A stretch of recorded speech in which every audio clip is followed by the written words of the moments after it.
Intensificar essa luzinha aqui.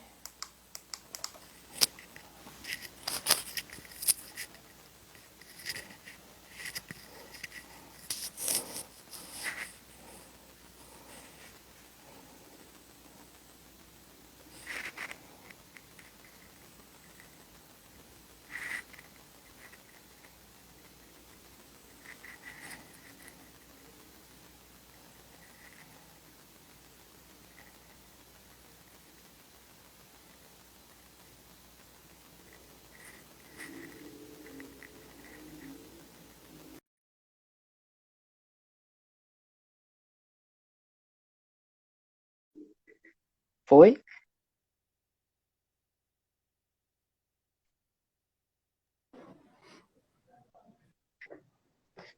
E aí, jovem? E aí, jovem? Me ouve bem? 100%. Pronto. Perfeito. E aí, vamos mandar para um bocado de gente aqui.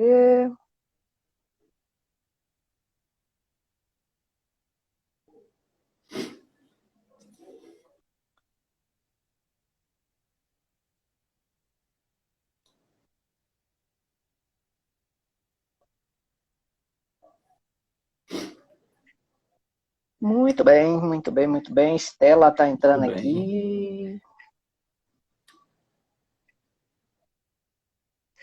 Vitor France, muito bem.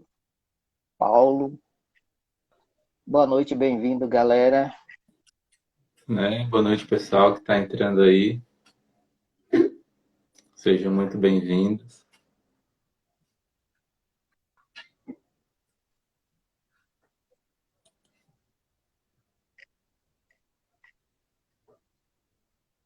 E aí, Marinho, boa noite, bem-vinda.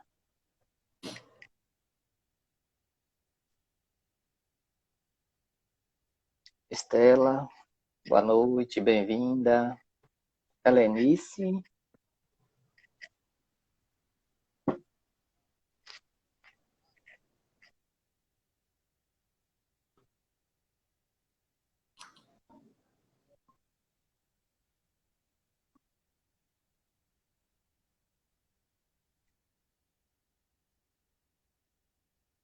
opa,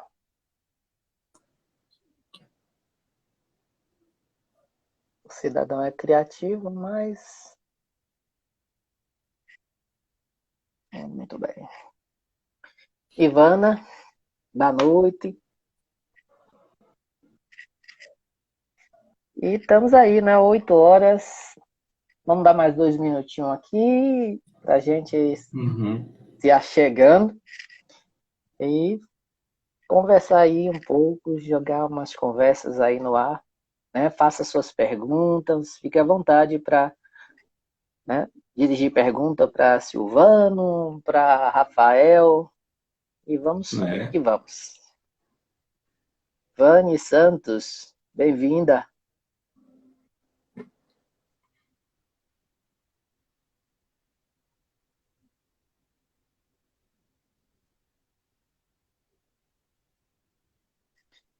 Muito bem, muito bem, muito bem.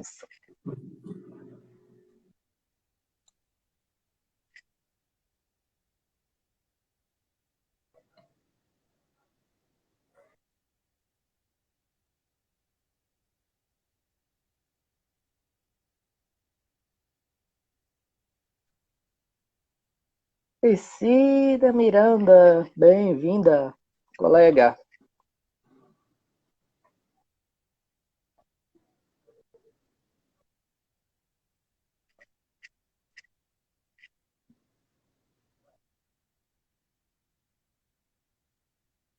Deixa eu ver aqui, né? Estamos com uma galerinha aí boa.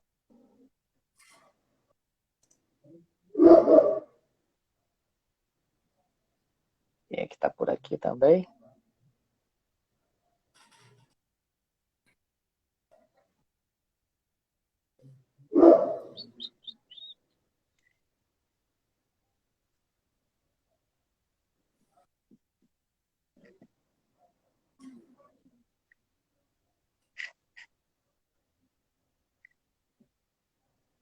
Boa noite, Grazi.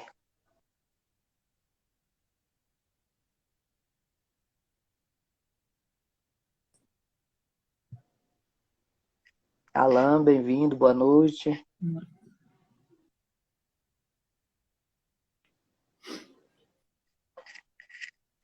É isso aí, minha gente. Vamos começar daqui Pode mais um começar? pouquinho, né? Hoje nós vamos falar sobre o TDAH com o nosso convidado. Logo, logo vocês vão, né, se inteirar um pouco mais sobre ele. Parceirão lá do nosso espaço de atendimento. E aí, com certeza, eu creio que essa noite vai ser maravilhosa a nossa participação, esse nosso bate-papo. Vai ser legal.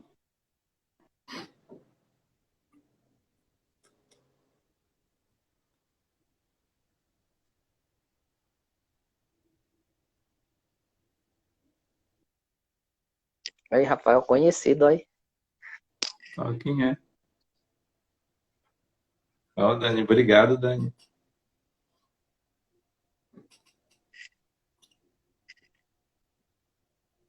É Damasceno aí, ó, entrando aí. Bem-vinda. É bem-vindo. Mas tudo bem.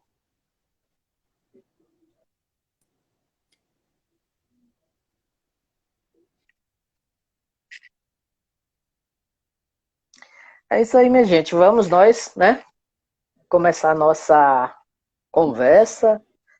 Estamos aí. Eu sou Silvano, psicólogo, constelador sistêmico familiar. E hoje, mais uma vez, nossa segunda experiência aí, conversando sobre os transtornos que afetam a nossa humanidade. E hoje, de modo especial, os mais atingidos, crianças e adolescentes, também os adultos. Hoje nós vamos estar conversando com o nosso colega de profissão, Rafael. Se apresente, Rafael. Boa noite a todos. Me chamo Rafael. Sou psicólogo clínico, né? Atendo lá no espaço do Silvano e estou me especializando aí na área da neuropsicologia, em especial me aprofundando aí no TDAH. Muito bem, Rafael. Então, como só acrescentando um pouquinho mais, né? Hoje, na profissão, eu estou lá no Lar da Misericórdia, né? Nas terças-feiras, a gente faz um trabalho voluntário lá com homens que estavam em situação de rua e que, graças a Deus, hoje estão aí com esperança de voltar à sua vida ativa, familiar, né? Cheio de esperança, de motivação. E na clínica, eu estou desde a minha formação, né? Chegaram para mim algumas crianças e aí eu me especializei, né, na clínica infantil, mas também atendo jovens, adultos e tudo que vier a gente acolhe com muito amor, com muito carinho, vai pedindo sabedoria e as coisas vão acontecendo de maneira prazerosa e eficaz. Olá, dona Elza Amaral. Boa noite, bem-vinda. Então é isso, minha gente. Né? Se vocês tiverem pergunta durante a nossa conversa, fiquem à vontade. Eu pedi para Rafael fazer aí uma fala inicial a respeito do TDAH, né? Então fique à vontade, Rafael. Então vamos lá começar. Né? Quando a gente pensou nessa live, né, a gente entende que quando você conhece melhor um transtorno, né, igual o TDAH, você vai saber lidar melhor com ele, né, conhecendo os seus sintomas, a sua origem, para poder saber lidar melhor com ele aí.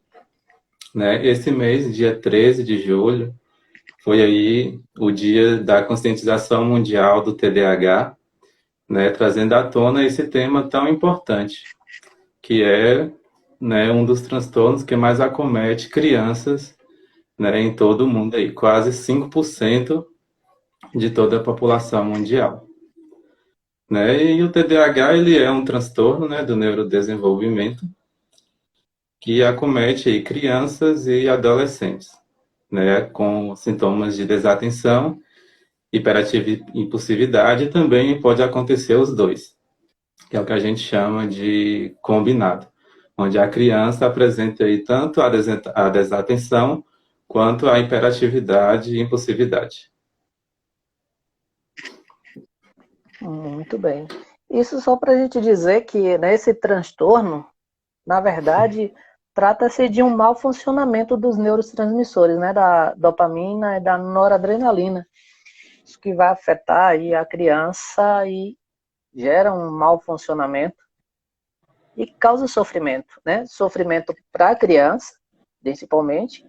E também a gente costuma ouvir muitas mães, muitos pais com queixa de que deixaram de sair com os filhos, né? Porque as pessoas veem aquela criança com um transtorno, não sabe o que é que está acontecendo com a criança e diz que a criança é mal educada, que os pais não dão educação para os seus filhos. Né? Que é E uma o que é que... situação totalmente equivocada, né? Sim, sim, com certeza. É interessante a gente lembrar aqui, Rafael, né, das pessoas, o seguinte, que é tá bem natural e bem recente a gente ouve muito falar do TDAH.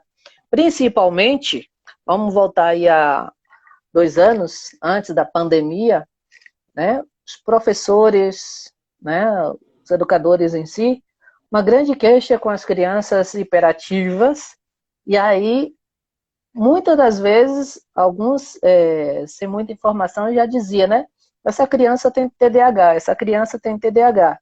Então, não podemos sair por aí botando uma etiqueta na testa de cada criança dizendo que tudo é TDAH. Né? Nem tudo é Uhum. TDAH. Apesar de ser uma doença que tem um seu histórico bem antigo, somente em 1960 que os sintomas passaram a ser bem descritos com detalhe e que nos deu a oportunidade de fazer uma análise, né, uma avaliação bem precisa a respeito desse transtorno. Uhum. E aí? E também, né? E também assim, quando a gente recebe na clínica uma queixa de TDAH, a gente leva em conta a singularidade dessa criança, né, que chega para a gente, e a gente também começa a analisar também esse contexto familiar, que o TDAH, né, ele não só aparece no contexto em casa. Então, o TDAH ele tem que aparecer em mais de um contexto, né? Por exemplo, em casa, a criança apresenta esses mesmos sintomas. Quando chega na escola, ela também apresenta os mesmos sintomas de desatenção, de hiperatividade, de impulsividade. Então, é algo que é persistente, né? Algo que a criança ou adolescente vai apresentar somente naquele momento e passa. Então, vai ser algo constante na vida dessa criança ou adolescente que vai ocasionar um certo prejuízo na sua funcionalidade, né? Ou seja, nas atividades diárias, no âmbito escolar e em vários outros ambientes aí. Uhum. Interessante, o que é que eu costumo fazer quando eu recebo uma criança lá no consultório? Geralmente eu peço uma primeira consulta com os pais ou o responsável, né? Geralmente são as mães que estão levando as crianças. O que é que eu costumo deixar muito bem sinalizado para esses cuidadores? Jamais eu vou te dizer assim, ó, na primeira consulta, 2, 3 consultas, eu vou te dizer seu filho tem TDAH, né? A gente faz essa escuta, né, toda a anamnese com a mãe da criança. Depois eu gosto de fazer 2 ou 3 sessões ali com a criança para a gente conhecer um pouco desse perfil da criança. Para só então a gente começar a tratar um perfil diagnóstico, né, dessa criança, porque a gente pode ser muito infeliz, né? A criança ter muita saúde, e isso é bom demais, uma criança saudável, ela tem energia para dar e vender, e a gente querer, né, rotular essa criança. Então, como o Dani coloca aí, é preciso investigar e não generalizar, com certeza, Dani. Uhum.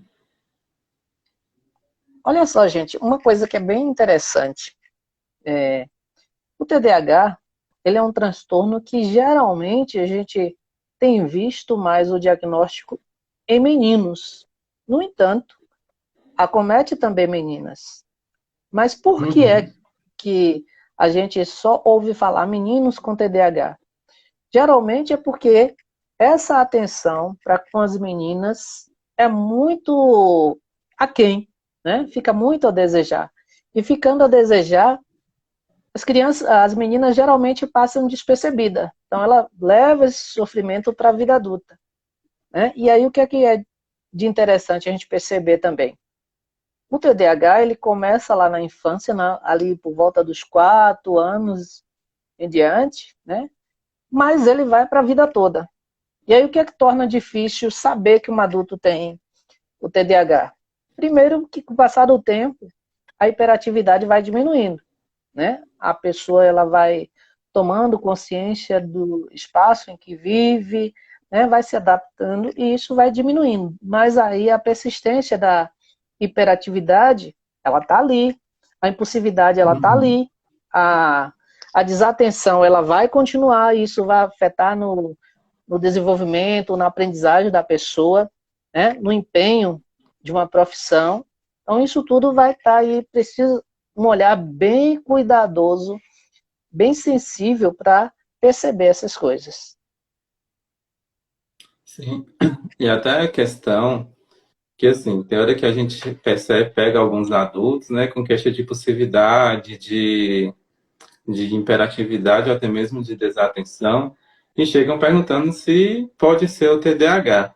E quando chega isso para a gente tem que pensar que o TDAH, ele é um transtorno do neurodesenvolvimento. Então, esses sintomas que o adulto vem apresentando aí, tem que aparecer desde a sua infância, né? Lá por volta dos 5, 6 anos, esse adulto já tem um histórico, né, que a gente faz anamnese, já é para ele estar apresentando essas queixas desde a infância, né? Por isso que também o TDAH ele tem um fator genético. E o importante da gente pensar na psicoterapia e cuidar, justamente por conta disso, né, que também afeta a autoestima da criança ou do adulto, ter problemas de relações interpessoais, que são sintomas também que acaba sendo uma consequência, né, do transtorno do TDAH. Exatamente, Rafael. E aí é bom a gente sinalizar aqui para os nossos companheiros aqui da nossa conversa quais são as principais causas que a gente tem sinalizado, que a gente tem percebido e estudado, né? E os fatores de risco do TDAH, diz para nós aí. Oi? Eu não escutei. Causas e fatores de risco do TDAH. Né, a gente tem aí o DSM-5 e algumas pesquisas recentes trazem que alguns fatores de risco. Né? A gente tem a questão da exposição da criança no útero ao álcool. Então, essa importância da mãe sempre ter um acompanhamento aí do pré-natal, que esse fator do álcool é um fator de risco, né, para que possa ocasionar um TDAH. Nós temos aí a questão do baixo peso ao nascer, né, pode ser um fator de risco também para o TDAH. E nós temos o fator genético, né, aí, o fator hereditário, que pode vir aí ocorrendo no TDAH. E aí a gente começa a pensar nesse fator genético o seguinte aspecto, né? Começa a perguntar, será que eu tive alguém dentro da família que teve realmente TDAH? E a gente para puxar esse histórico, né? Será que a gente teve aí um pai ou um avô que durante a infância teve aquela queixa, né? Ah, não serviu para a escola, era muito desatento, ou era muito hiperativo, os professores reclamavam demais que não parava quieto, não tinha jeito para a escola e acabou abandonando. Aí, se a gente for parar para pensar, pode ser um possível diagnóstico do TDAH. E a gente vê esse fator genético, esse fator hereditário, hoje nas crianças. Né? Justamente por quê? Porque hoje a gente tem tido uma atenção maior, né, para o TDAH aí. Perfeito. E só para deixar aqui um lembrete, aqui para você que é mais novo, Rafael. Então, no meu tempo aí das minhas primeiras infâncias de escola, né?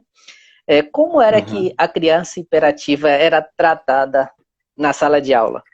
Com um disciplinador chamado palmatória, né? Então, uma criança, ou ela ficava quieta, ou ficava quieta, porque as mãos, se ela fosse um pouco mais agitada, se ela não parasse na sua carteira quietinha, então, a palmatória comia solto na mão da criança e a criança sofria com isso. E a criança muitas vezes não queria ir para a escola, os pais batiam a criança ir para a escola e não se investigava, né? Então, hoje, graças a Deus, vamos dizer assim, né? Graças à ciência também, a criança tem a oportunidade de ser vista. Oi, Dona Ivete, boa noite, Uhum. bem-vinda. Então, só para a gente entender, o transtorno ele sempre existiu, né? A verdade é que nunca foi visto com tanta atenção, nunca se olhou para a criança com tanta atenção como tem sido visto, né, ao longo dos anos, com o avanço da ciência, com a chegada da Uhum. psicologia, da psiquiatria, que pôde dar o devido valor, o devido respeito à vida da criança e esse olhar muito atencioso. Aqui um detalhe que a gente precisa lembrar também, quando se diz assim, vamos fazer esse histórico, vamos fazer esse levantamento para saber se na família não tem alguém com TDAH. Muitas das vezes passa despercebido, né? Uhum. Se a gente prestar bem atenção, quando a gente vai fazer a anamnese de uma criança, os pais, ou a mãe mesmo, diz, quando teu filho começou a andar? Não lembro. Né? Imagine lembrar que que o vô dessa criança, seu bisavô dessa criança, um tio, uma tia, foi hiperativo. Né? Então tem essa dificuldade. E aí o que Uhum. entra de especial e de atenção aqui dentro do processo do diagnóstico. O TDAH, ele traz esses três sintomas principais, né, que é a hiperatividade, o déficit de atenção, ou a desatenção e a impulsividade, Uhum. são três situações que devem acontecer em dois ou mais lugares para a gente poder dar essa perspectiva, essa ideia de que a criança tem TDAH. Então, se a criança em casa, ela tá com o terror, mas quando ela sai com a mãe ou sai com alguém, ela é tranquila, por que eu vou dizer que essa criança tem TDAH? Não tem necessidade Não de tem. a gente fazer uma infâmia dessa com a criança. Fernanda, boa Uhum. noite, bem-vinda, Fernanda. Né, que nesse caso já descaracteriza o TDAH, né? Porque pelo fato de ser Exato. algo persistente na vida da criança, se ela estiver em um restaurante com os pais, ela vai apresentar os sintomas de desatenção, ou seja, hiperatividade, impulsividade. Se ela estiver na escola, ela vai apresentar os mesmos sintomas. Em qualquer ambiente em que essa criança estiver, ela vai apresentar esses sintomas clássicos do TDAH. E aí vale lembrar, né, Silvano, que existem os tipos de TDAH. A pessoa pode ter um TDAH e só ter a predominância de ser desatenta e não apresentar a hiperatividade e impulsividade. Ela pode ser uma criança Olha que também legal aí que aqui, só vai Rafael. apresentar, né, a hiperatividade, a impulsividade e já não vai apresentar tanta desatenção. E também nós vamos ter aí o combinado, né, que a pessoa vai apresentar tanto a desatenção e a impulsividade, hiperatividade, tudo junto. E aí eu tenho até a gente começa a pensar assim no TDAH e a gente vê que essa criança ela tem alguns prejuízos no que a gente chama de funções executivas, né, que vai ser um conjunto de habilidades direcionado para um comportamento, para uma atividade. Aí a gente começa a receber algumas queixas clássicas, que são clássicas do TDAH, quando há esse prejuízo nas funções executivas, que é o controle inibitório, né? Que aí o controle inibitório Exatamente. vai ser a questão da criança controlar o seu comportamento frente a um estímulo. Então, possa ser, por exemplo, um caso clássico das funções executivas prejudicadas, que é relacionada justamente com a impulsividade, né? Uma criança mesmo, ela vai atravessar a rua primeiro e depois pensar se vai olhar para os dois lados da rua, né? Ela já age com uma certa impulsividade, né? Eu tenho até atendo um caso hoje de TDAH e a mãe queixou para mim o que o tio estava mexendo no disjuntor do chuveiro e desligou o contador. Aí eles foram lá e pediu para ligar. Aí uma tia foi, né, e desligou.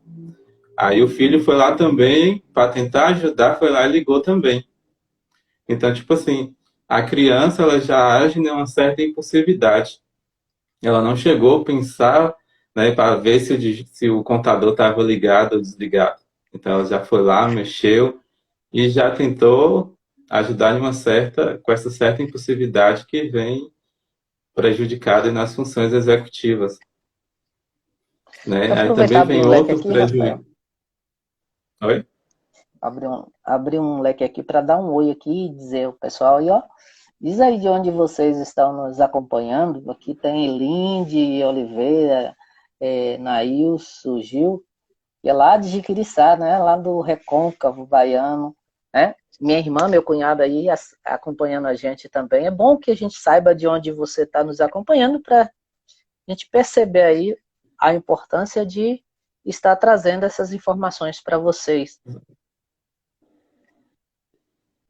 Né? Prossiga, Aí Rafael. continuando com a minha fala, né? E aí tem outro prejuízo também, é a questão da memória operacional, que a gente também conhece como memória de trabalho, né? Uma criança com TDAH, ela vem com esse prejuízo. E a gente acaba tendo algumas queixas dos pais relacionado a meu filho é desobediente, eu peço ele para fazer alguma coisa e ele já se perde. Então, é justamente esse comprometimento na memória operacional, que é uma memória de curto prazo, que aí normalmente a gente consegue manter por 3 minutos uma informação na nossa mente, na nossa memória, para poder trabalhar ela de uma forma imediata. Então, como uma criança ela tem esse comprometimento na memória operacional, se ela receber vários comandos ao mesmo tempo, ela não vai conseguir segurar essa informação na memória. Então, ela já vai esquecer rapidamente o que é para fazer, que já também está associado aí também com a questão da desatenção. Com certeza. Aqui algo interessante aqui que surgiu aqui, um colega nosso aqui fez um comentário dizendo o seguinte: adolescente tem insônia, não não quer sair de casa, fica triste. Então, Vani, é interessante que você possa procurar um profissional para fazer uma avaliação mais completa, para saber qual a causa dessa insônia, qual a causa dessa tristeza, é que a gente não pode, assim, de cara, dizer é isso ou é Uhum. aquilo, mas sim fazer uma avaliação de todo o contexto dessa criança. É Justamente isso tem um interessante acompanhamento aqui, maior. sim, Rafael, Sim, pode falar. pode falar. É, quando a gente aborda essas questões, né, da hiperatividade, da impulsividade, né, e da desatenção, queria só chamar a atenção aqui, nós temos aqui alguns pedagogos, professores que estão aqui acompanhando a gente, Milena aqui da Escolinha Cantinho do Saber, aqui no bairro Brasil, né? Então, o que é que eu quero chamar a atenção no ambiente escolar? Né? A hiperatividade. A hiperatividade é exatamente esse um momento excessivo de atividade motora, né? É uma inquietação. A criança nem sempre ela está se movimentando o tempo todo. Se você põe ela na carteira ali sentadinha Ela senta daqui, quando você virou as costas, ela já levanta, mexe com um, mexe com o outro, fala muito. Então ela não se permite, ela não consegue, na verdade, ficar quieta num lugar parado, né? E Uhum. principalmente cumprir regras. Então é necessário estar atento a essas questões. Bárbara Santos, boa noite, Bárbara. Então, um pouco dessa situação, né? Dificilmente se consegue prestar atenção. A criança ela não consegue prestar atenção em brincadeiras, principalmente que requer seguir regras, requer esperar a sua vez, Uhum. né? Então, essa criança é aquela que sobe na cadeira do professor e mexe com um, mexe com outro. Uma coisa que é muito interessante na adolescência e na vida adulta, né, a hiperatividade ela vai cessando, ela não desaparece 100%, ela vai cessar, ela vai ficar diminuída, Uhum. mas ela vai continuar existindo, né? Dá a impressão de estar na vida adulta, o que é que a gente percebe? A pessoa hiperativa tem aquela sensação de que tudo está ali para ela fazer ao mesmo tempo e ela vai fazendo aquilo, o nível de atenção dela, né, de querer realizar tudo ao mesmo tempo, isso vira um desespero. E tem aquelas que, Uhum. quando diz assim, você está de férias, né? A pessoa entra em desespero porque não sabe ficar parada, né? O que é que eu vou fazer de férias? Eu vou Justamente fazer o quê? isso. O adulto, né, hiperativo, ele sempre, por mais que ele esteja parado, ele sempre ainda vai estar com aquela sensação que ele devia estar em movimento. Ele sempre vai estar com aquela sensação de querer fazer alguma coisa, que ele ainda tem alguma coisa para fazer. Justamente por conta dessa questão da hiperatividade, ainda está presente na fase adulta. Exatamente. E como eu dizia aqui para a Vânia mais cedo, né, no comentário que ela fazia da adolescente, eu quero chamar a atenção aqui da hiperatividade para uma situação que não só o TDAH é sintoma, a hiperatividade é sintoma do TDAH, mas também é sintoma do autismo, é sintoma do transtorno bipolar, da ansiedade, do hipertiroidismo. Então, pode estar associado a outros transtornos além do TDAH. Então, por isso que é interessante. Meu filho está agitado demais, meu filho está elétrico, não consigo controlar. Procura ajuda, né? É melhor você procurar Uhum, ajuda, né? Procurar orientação, conhecer os sintomas, conhecer a realidade, expor um pouco do seu filho para resguardar e cuidar, do que você se esconder, do que você negar uma qualidade de vida, né, para essa criança e para você também, pai e mãe, que muitas vezes deixa de ir numa festa, deixa de ir numa loja com seu filho porque não sabe o que é que está acontecendo com ele e ele não é uma criança mal educada, né? Ele pode estar passando por alguma uhum. situação que requer uma atenção especial. E então, E assim, essa outro detalhe importância, né, de importante, buscar ajuda e buscar ajuda psicológica, né, que psicoterapia também é qualidade de vida, né, e sim, isso acaba com também certeza, trazendo um certo sofrimento para a criança, né? perfeitamente.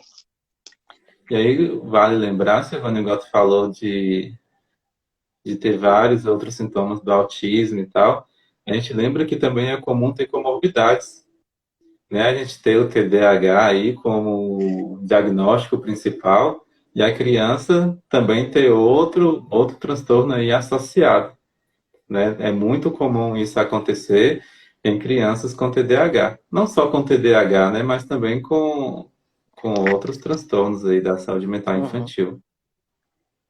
exatamente. A gente pode, só para você ter uma ideia, quando o Rafael traz as questões de TDAH associado com outro transtorno. Só para você ter uma ideia, a gente tem evidência de problemas de leitura chega a 60%, né? A criança Uhum, com uma hiperatividade, ela vai chegar a 60% de problemas de leitura. Por que isso?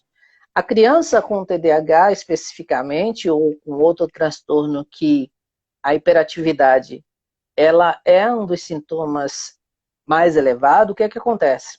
Ela pega uma página de um livro para ler, ali de 5 linhas, por exemplo, ela vai lendo. Na terceira linha já não lembra mais o que estava lá na primeira linha. Então, é um exercício de formiguinha, que o pedagogo, que os pais precisa estar ali de perto acompanhando, motivando. E aqui entra uma coisa que dói no coração, Rafael. É quando a criança chega para você e diz assim, ó, o tio, a tia, né, meu pai, meus irmãos, fica dizendo que eu sou burro, que eu não aprendo nada, que eu sou burro. Gente, pelo amor de Deus, não diga isso nunca para o seu filho, não diga isso nunca para uma criança, né? Não é burrice, não. É dificuldade burrice. séria Foi o e que eu grave. acabei, Sim. né, Silvana? E é justamente o que eu comentei um pouquinho mais cedo, a questão da memória operacional da criança está comprometida. Então ela lê aqui 2, 3 parágrafos e ela não consegue segurar determinada informação na memória. Então ela leu 2, 3 parágrafos, daqui a pouco ela já esqueceu tudo o que ela leu. Aí a gente começa a pensar que o tratamento de um TDAH, ele é aí combinado com psicoterapia e a questão da medicação, né? Que aí cabe ao pessoal da psiquiatria e o pessoal da neuro.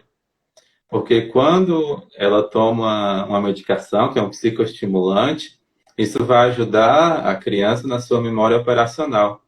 Vai ajudar a fazer com que ela preste mais atenção e segure essa informação melhor aí na memória.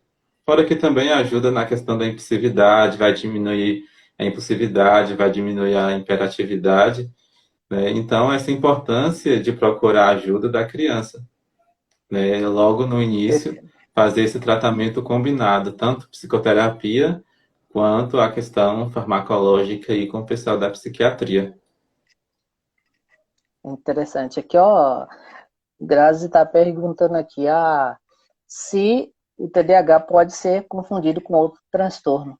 Sim, como eu já havia mencionado a questão da leitura, um outro transtorno que é muito parecido com o TDAH é o TOD, né? O transtorno opositor desafiador. 33% de crianças com TDAH correm o risco de também ter associado o transtorno opositor desafiador, assim também como transtorno de ansiedade, como transtorno de conduta e até mesmo depressão.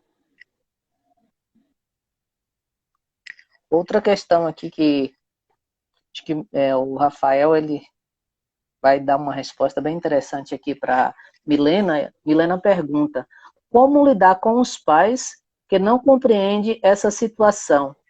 Essa é uma das grandes dificuldades que identificamos, que a criança necessita de acompanhamento mais específico, mas os pais não aceitam, né?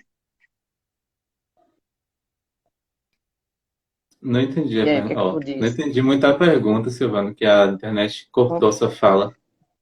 Então, o que é que Milena ela coloca?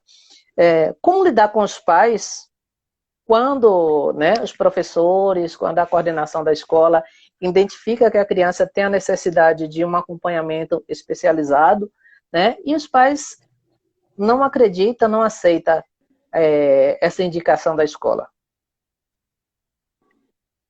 Ó, o primeiro passo aí com os pais é realmente começar a fazer uma psicoeducação, né? Que a gente ainda vê pais que são resistentes a essa questão do filho ter algum problema e ter algum tipo de transtorno.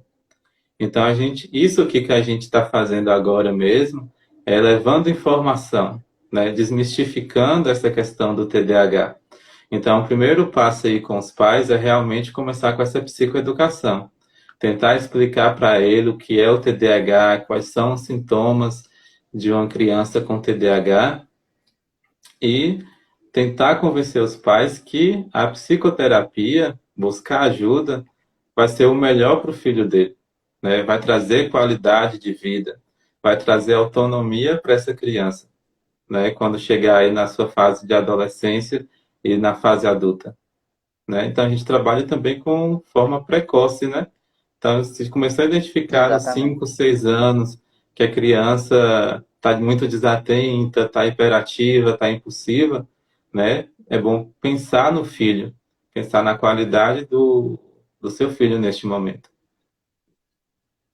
Com certeza. E aí, ainda mais porque a criança na idade escolar, quando ela é acometida com um transtorno que interfere no seu desempenho acadêmico, quem vai sofrer não é só a criança também, os pais vão sofrer com Dos isso. pais. Né? Não é o professor que está despreparado, ou o professor que não sabe lidar com a criança. E sim, aqui Milena chama Uhum, a atenção de algo que é bem interessante. Pai, mãe precisa. Não, se está alguma coisa errada, vamos investigar, né? Vamos tirar a prova disso aqui, vamos ter certeza do que está acontecendo com meu filho, com minha filha, porque ele está sofrendo. Uma coisa aqui que é bem uhum, interessante, que eu queria chamar a atenção, as consequências de uma criança com esse transtorno. Primeiro, ela vai começar a não gostar de ir para a escola, nossa, porque ela vai começar a ser excluída, né? Os coleguinhas não vão querer ficar perto dela porque vai atrapalhar eles no aprendizado, né? O professor vai ficar chamando a atenção dele o tempo todo, isso vai criar um desconforto com essa criança, né? Ela vai chegar uhum, aí a adolescência, a idade adulta, vai entrar na sua vida ativa, né, no nosso sistema, vai pegar um carro, vai causar acidente, porque né, tá ali a 1.000 por hora, né? O uso de drogas em pessoas com TDAH é exagerado, é um absurdo, né? O alcoolismo, divórcio, né? A vida social desse indivíduo vai estar comprometida por toda a sua jornada.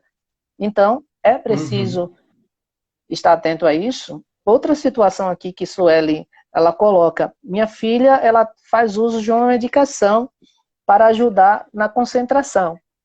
E aqui, Sueli, uma coisa que é muito interessante. Levou a criança no psiquiatra ou no neuro, ele passou a medicação. O que é necessário também, eu costumo dizer aos meus pacientes, é interessante que essa criança também tenha um acompanhamento psicológico. Para quê?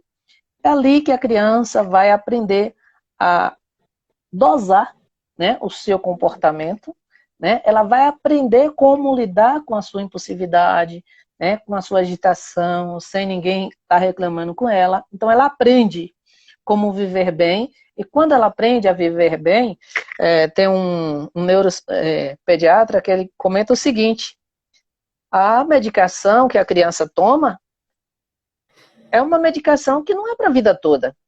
Vai ser para a vida toda se a criança ela não conseguir desenvolver um padrão de comportamento, dizer assim, aceitável dentro da sociedade. Então, ela precisa dessa medicação para desacelerar, para pensar melhor, né?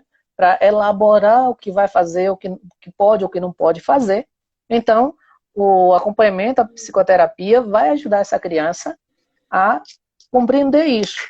E aqui é interessante ainda dizer que muitas vezes nós, família, pai, mãe, irmãos, como Suela citava aqui, né? O irmão chama a irmã de burra, porque não aprende. Então, o jeito que nós falamos com os nossos próximos, nossas crianças, nem sempre ajuda. Às vezes atrapalha muito mais. E o psicólogo, a psicóloga, quando passa a atender essa criança, ela tem uma linguagem mais sensível, que ajuda a criança a acolher melhor, né, um novo comportamento, um jeito de viver sem muito sofrimento. uhum. Ô, Silvana, e vale lembrar que esses tipos de comentário afetam bastante a autoestima da criança, né? Que é algo que é recorrente a gente trabalhar na psicoterapia. E quando a gente faz um trabalho na psicoterapia, aí é um trabalho conjunto também, tanto com a escola quanto com os pais. E uma das orientações que a gente faz aos pais é justamente essa questão de não comparar a criança com outras crianças, né? Justamente que cada criança vai reagir de uma forma diferente em determinada situação. Então, se a gente já Sim, tem aí uma criança que está tendo uma certa dificuldade, né, em prestar atenção, que nem é porque ela quer, é uma coisa decorrente do transtorno. E a gente fica, né, soltando essas palavras, ah, você é burra, você não aprende direito. Então, isso vai afetando a autoestima da criança e se ela não tiver em psicoterapia, né, para ter essa autoestima trabalhada, ela ou sai da escola, que é uma consequência comum no TDAH, ou ela vai ser um adulto com autoestima baixa, né? Porque sempre foi uhum, estimulado de uma forma meio que errônea, aí desde a infância. verdade. E aqui interessante também a gente aproveitar, dar uma deixa aqui para os professores aí que estão nos acompanhando. Não se prive da oportunidade de convidar um psicólogo, uma psicóloga para visitar sua turma, ter um bate-papo com suas crianças, porque vai ajudar essas crianças a crescer e se desenvolver sem preconceito daquela criança que é diferente da outra, daquela criança que tem um comportamento que não é padrão de todos, né? O que acontece? Quando eu tenho na sala de aula uma criança que não segue os mesmos padrões, a tendência é que crie o que nós chamamos hoje de bullying, né?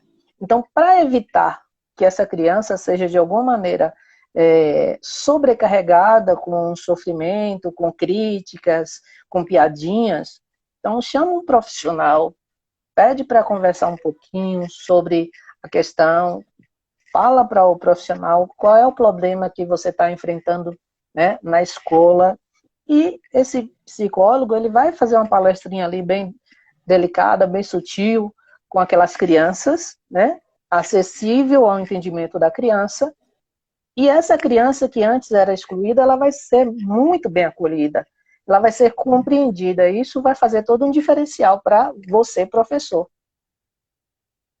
E assim, Silvana, quando a gente recebe até demandas de escola, igual eu já recebi para fazer psicodiagnóstico, a gente também faz visita à escola. Então, eu lembro que quando eu fiz um psicodiagnóstico, que recebi como suspeita de TDAH, eu fui na escola dessa criança ver como era essa rotina dela, como era esse ambiente escolar.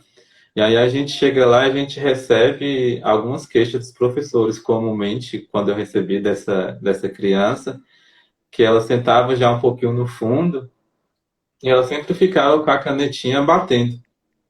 Então, a Uhum, hiperatividade dela, né, de ficar sentada, ela não conseguia. Então, eu ficava batucando os pés, eu ficava batucando a canetinha, na mesa da cadeira, e isso ela também não conseguia aprender.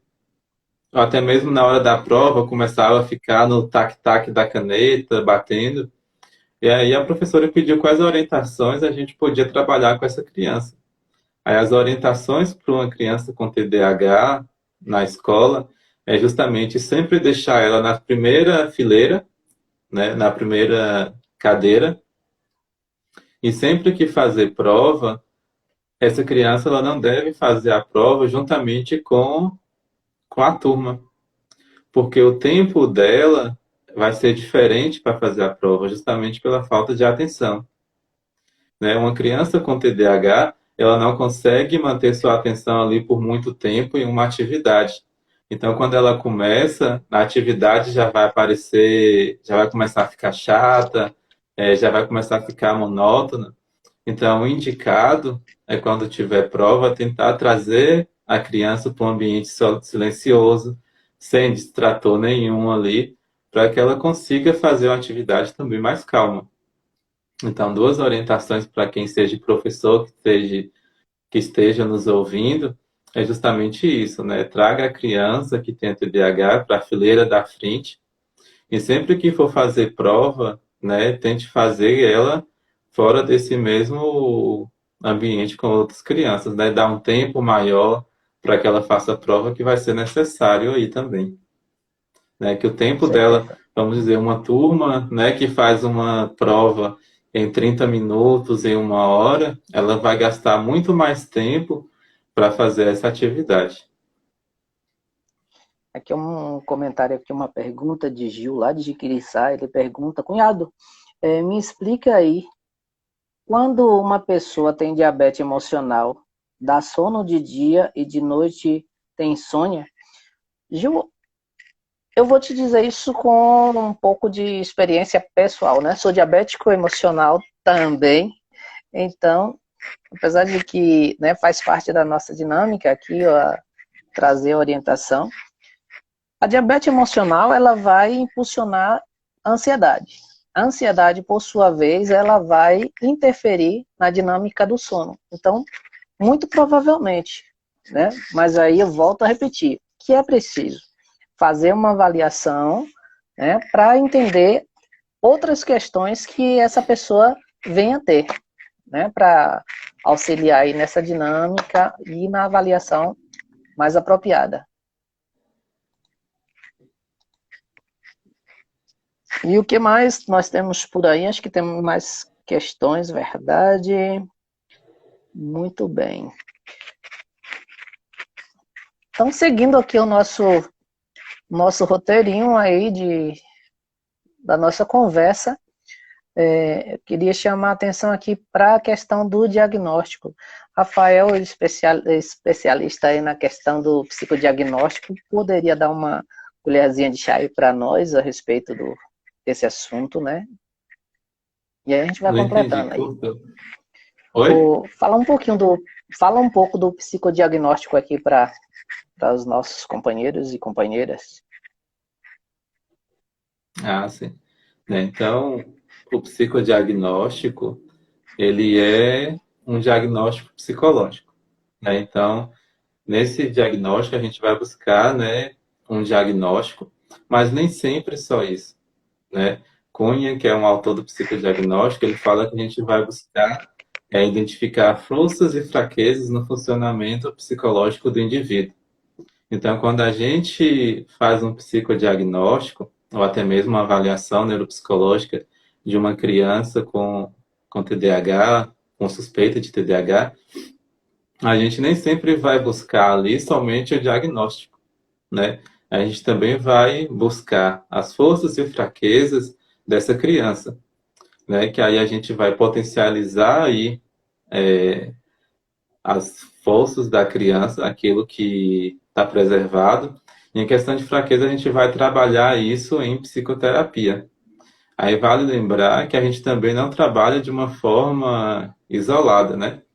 A gente trabalha de uma forma multiprofissional. Então, a gente recebe uma criança, faz um psicodiagnóstico, uma avaliação neuropsicológica, e a gente aí também junta com a avaliação do neuro ou do psiquiatra, a gente encaminha para um fono, caso seja necessário, para um psicopedagogo, que aí no final do laudo a gente vai identificar, direcionar para os pais que vai receber esse laudo, ou da escola, caso a gente tenha encaminhado, orientações. Então, caso no psicodiagnóstico a gente avaliou que a criança está tendo dificuldade na leitura, na escrita, a gente vai lá e encaminha para um psicopedagogo para ele poder fazer um trabalho. Caso a gente identificou no psicodiagnóstico que é uma criança muito desatenta, muito hiperativa, a gente faz esse encaminhamento para um psiquiatra ou para um neuro para ele ver se precisa de medicação ou não.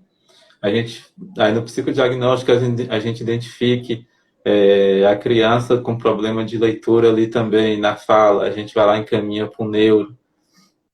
Então, é sempre essa importância de fazer aí um psicodiagnóstico, ou buscar uma avaliação neuropsicológica.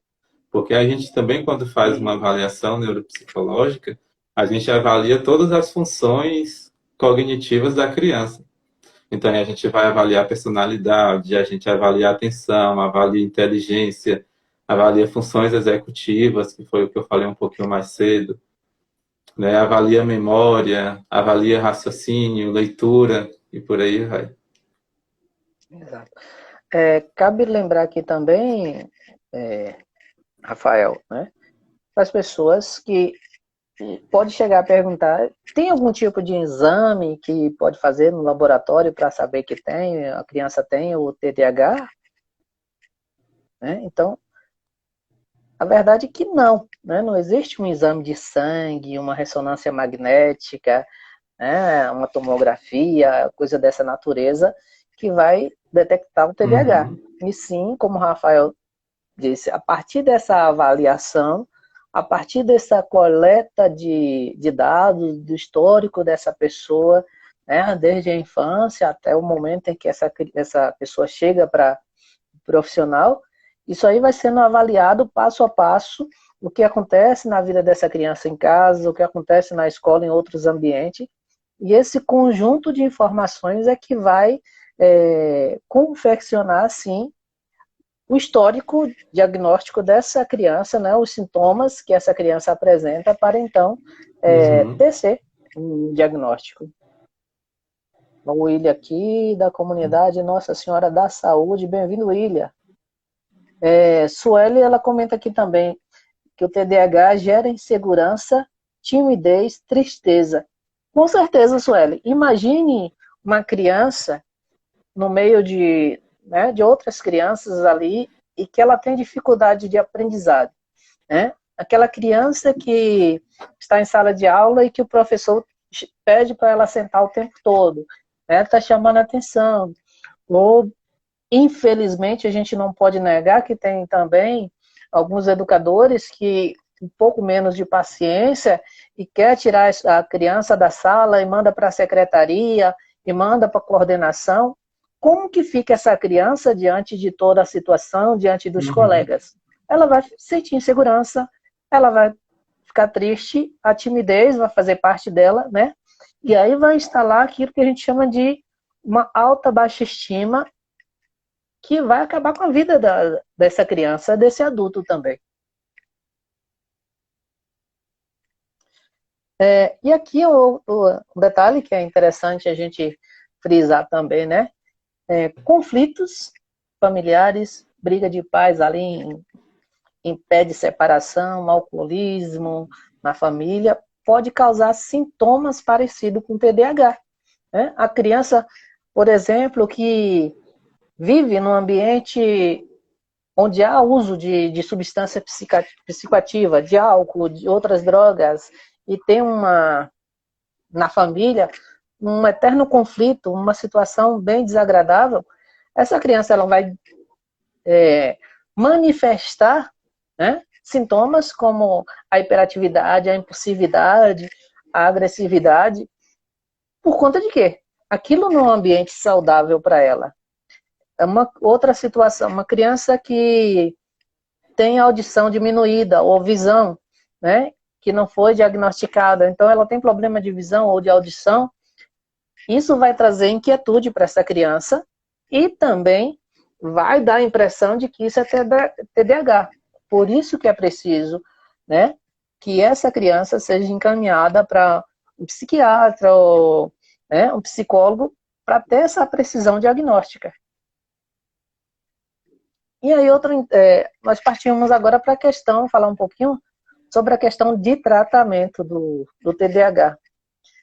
Cabe lembrar aqui que o tratamento pode trazer um resultado bastante eficaz desde que ele aconteça, né, a partir de uma intervenção multidisciplinar, ou seja, né, onde alguns profissionais que tenham uma experiência e conhecimento sobre o transtorno possa atuar diretamente com essa criança, né? Um neuropsiquiatra, psicólogo, fonoaudiólogo e pedagogo possa atuar Uhum. diretamente no cuidado dessa criança.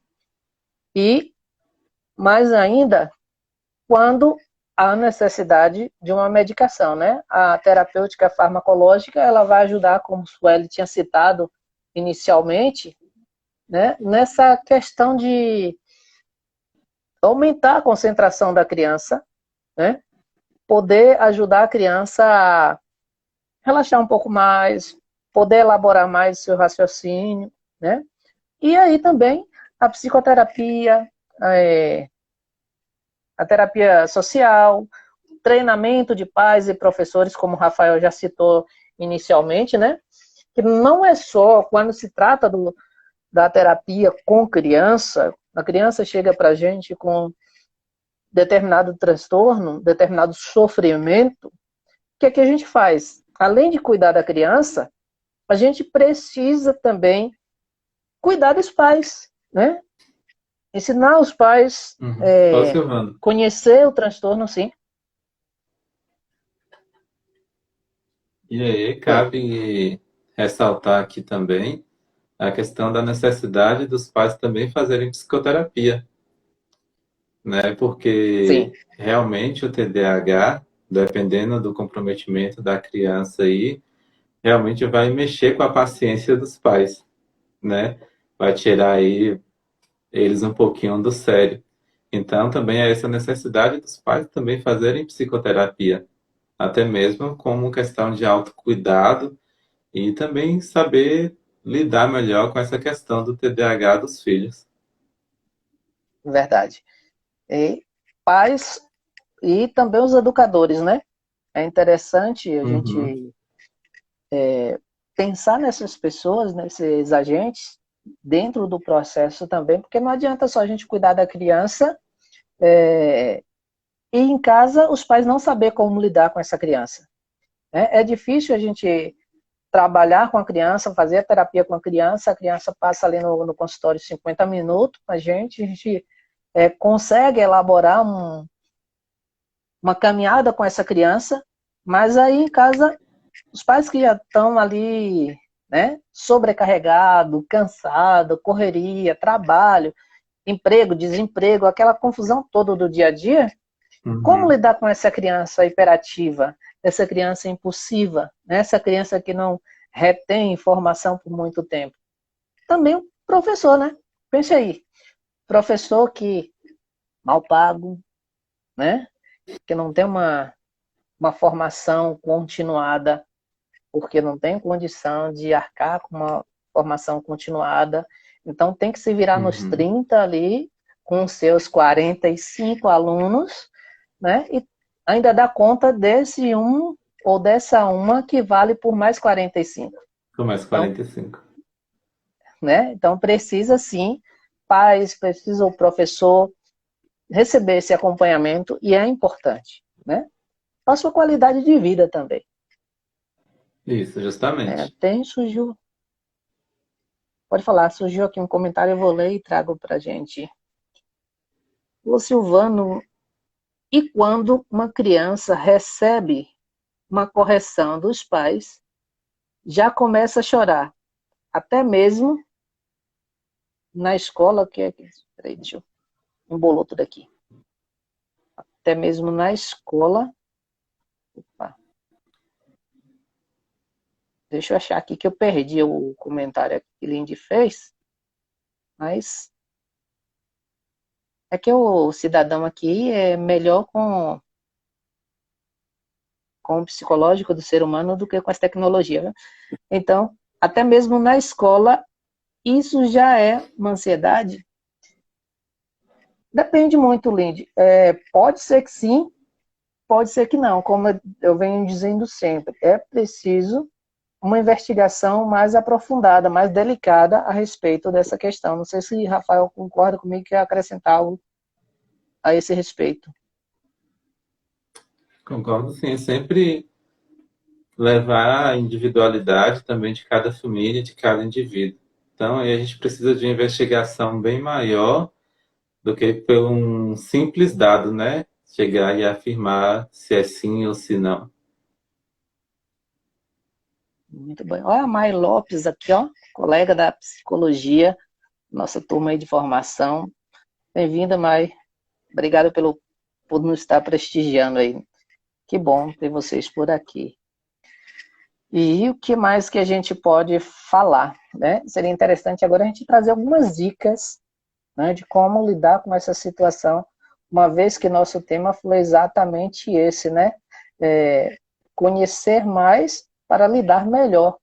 Né? Então, uma vez que eu conheço, eu vou Uhum. ter mais habilidade, né, uma potencialidade para, então, estar trabalhando com essa criança. Surgiu uma questão aqui que eu acho interessante.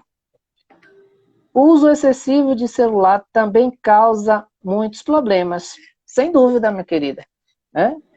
Imagine, e isso é muito sério quando, né, os pais, para se desapertar, vamos dizer assim, cuidadosamente, né, o filho está ali tirando o sossego. Então, o que é que eu faço? Eu dou o meu remedinho de estimação, o celular para a criança ficar jogando, né, ver galinha pitadinha.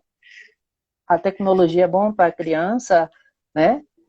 Estar ali se socializando, estar no mundo atualizado, mas tudo demais é sobra. A criança pode brincar de carrinho, pode, né, correr, pular, tira um tempinho, né, do seu dia, no final de semana, leva a criança numa praça para correr, pular e, né, queimar caloria.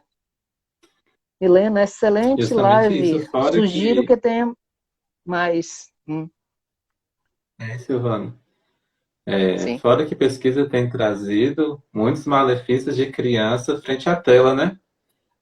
Tipo, sim, problema de que a gente chama de coordenação motora fina. A criança deixa de, antigamente, né, fazia pintura, fazia desenho. Então, é trabalhada essa coordenação fina da criança. Então, a partir do momento que a criança fica muito exposta à tela, ela vai perdendo essa coordenação motora fina, né? De escrever, de desenhar. E também a questão de problema de vista. Eu estava lendo um verdade. artigo de um, de um neurologista, ele falando justamente disso, de crianças, muito tempo, o excesso de crianças em frente à tela. E ele traz essa questão, né? Que é o problema de vista, que aí futuramente vai causar problema de aprendizagem, né? E a questão da coordenação motora fina, que a criança, que é esse hábito de escrever, de desenhar, a criança vai apresentar certas dificuldades quando chegar na fase escolar. Verdade. Então, aí eu creio que para a gente já finalizando, para não deixar vocês cansados, né, vamos trazer algumas dicas a respeito de como lidar com uma criança com TDAH. Aqui eu trago algumas sugestões, né? Claro, é sugestão, não significa que o professor, que o pai ou a mãe tem que seguir como, né, medicamento curativo que o psicólogo está trazendo aqui, né? Mas cada um tem a sua realidade, cada um sabe como adaptar melhor essas questões. Então, o que é que eu acho interessante que na escola possa acontecer? Primeira situação, como o Rafael já trouxe, né, um momento atrás. A criança é importante que ela esteja ali nas primeiras cadeiras, ali bem perto da professora, né, do professor, porque além de evitar a dispersão, né, o professor tem a oportunidade de estar motivando aquela criança ali mais de perto. Outra situação é em casa, né? Vai realizar alguma atividade, né, as tarefas de casa que o professor passou, então não pega isso para fazer tudo de uma vez, como geralmente a gente vê os pais fazendo. Vai fazer a tarefa. Então, acompanhe essa tarefa.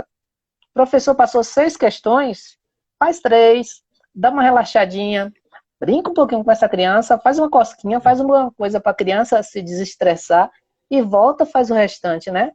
Não pega Uhum. tudo de uma vez que deixa a criança estressada e ela não absorve. Também, desliga a TV, celular, tudo aquilo que vai causar distração, tenta evitar ao máximo, porque isso vai favorecer o desempenho acadêmico dessa criança. Uhum. E dentro de casa até mesmo, aí eu posso, né, dar algumas orientações. Estabeleça regras, né, estabeleça a rotina da vida da criança. Então, a criança ela precisa ter realmente um horário para acordar, um horário para almoçar e um horário para ela poder ir dormir.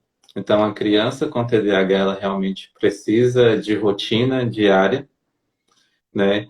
Estabeleça atividade física para a criança. Nós temos aí a Organização Mundial da Saúde, eles estabelecem que é bom a criança fazer pelo menos 40 a 50 minutos de atividade física. Então, pegue aí uma tardezinha, faça uma caminhada, vai jogar bola, vai andar de bicicleta, né? Sempre lembrando para não fazer isso no final do dia, né? Porque se for uma criança hiperativa, vai dar um efeito rebote aí que ela vai ficar mais hiperativa ainda, né? Igual tu falou também a questão da Verdade. atividade. Ela já é desatenta, já é hiperativa, qualquer atividade que seja longa, ela vai achar monótono logo rápido, já vai enjoar com uma certa rapidez. Então é sempre bom ir Uhum. rateando as atividades. Se são 6 questões, faz 3, dá uma pausa e mais tarde volta para mais 3 questões para concluir. É interessante também uma coisa aqui que é muito séria e que geralmente a gente tem depoimento de famílias, né? Fazer comparação, né? A criança que tem um transtorno, seja o TDAH ou qualquer outro, né?